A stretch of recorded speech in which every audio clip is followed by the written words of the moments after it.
تحتفل، ولكن بعض الاستديوهات التحليلية في دول أخرى عندهم عزاء وحزن للأسف.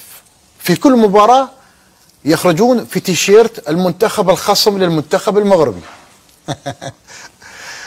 لبس التيشيرت البرازيلي وخسر، لبس التيشيرت الكوري وخسر، لبس التيشيرت الأرجنتيني وخسر، كل المنتخبات.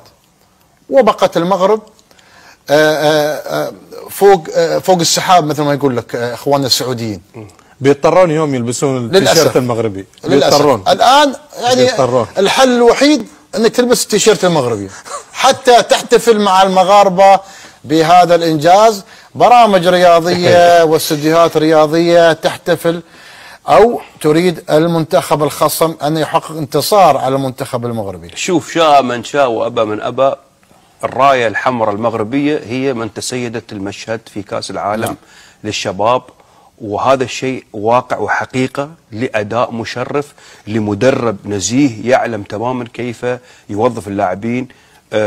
أبارك لهم صراحة، أبارك للاعبين، أقول ديو مغرب، وإن شاء الله تعالى أن هذا المنتخب بإذن الله تعالى سيكون له يعني راح يكون له مستقبل مشرف.